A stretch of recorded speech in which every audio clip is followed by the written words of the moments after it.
Kode weche mamoko en ni jatend migao matudok dhialo oyango ni piny owacho mano mar Kenya Kwanza nitiere kod oseketo kenge makare mag chwalo dongruoge mopogore mano e gwenge ma Kaluo. Kata kamano okwayo oganda ma Kaluo mondo osir jatend piny William Ruto lwedo mondo dongruoge go ochopnegi e yonoiro makare. Millicent Adhiambo nigi lipodni. E magawa masiala e kaonti ma Kisumu.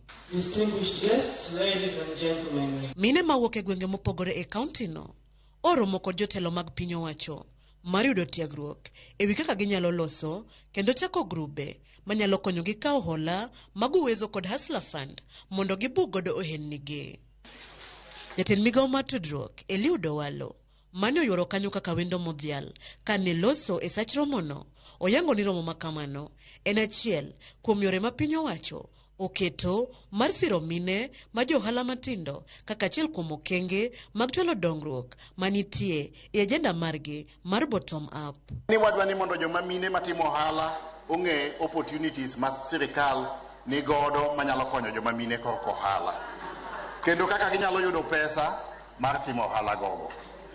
We must be in the forefront, in the forefront, kiwacho issues of development, kiwacho issues magi leadership in the county and in the country. Nyaka mine be represented and our voice must be recorded. Kiniko history, we must be part of that history. Of the women who worked hard to make sure that our people and our women are liberated. Owalo bende omedo tielo moko kuom dongruoge mamoko ma ochan kelne mine kod rowere ma pachoka e yo machalo kamae.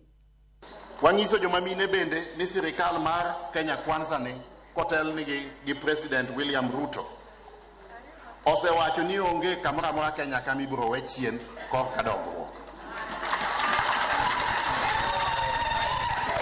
Sach siasa noserumo, gimonego watim sani en ng'iyo maslahi mar joma mine, joma kijende, yaka gi jodongo e grassroots kae.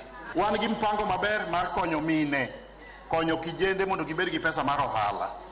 Motenore gi mano, komachielo e gwenge ma Ugunja, bod mochung' ne hola mar Uwezo Fund ogolo maloyo milion 3 mar puoyo grube 27 makono mosenyiso siniani kod tich maler e chenro mag kawo hola makamago. Shukran kwa komiti ya hapa, wamefanya kazi sana. Shukran kwa youth officer o youth development officer mwenye ni secretary wa hiyo komiti na wananchi kwa jumla kwa kulipa pesa. Leo hatutaki kusema ile mambo tuliambiwa tuseme mambo ni mangapi. Sasa mambo ni kukopa, kupata cheki kama leo na kulipa. Jalup County Commissioner ma Ugunja James Aluodo okawo thuolo mar jiwo oganda makono mondo tim maber kod nafas ma sirikal ochiwo mag kawo holago mondo konygi kawo jiwo ni gin kaka jotelo gidhi wuotho ka gimedo lando injili e wi ber mag kawo hola makamago. E seche ma magi dhi nyime, yangore ni grube mag rowere kod jok modak kod ng'ol ok tim maber ahinya e weche mag duoko holago ka gisekawo. Gino mamiyo koro en ting' ne sirikal mondo ne ane matut kuma midhiero makamano wuokie. Youth groups default rate iko juu kidogo. Persons with disability, the special category, people who are able differently in those groups, tumepata kwamba default rate ni 100%. Kwa hivyo inataka tuwe na mafundisho tuone ni kwa nini default rate iko juu, and we sensitize them into taking more loans and we encourage them to repay so that others can also get the same money from the city. Millicent Adhiambo, Ramogi TV.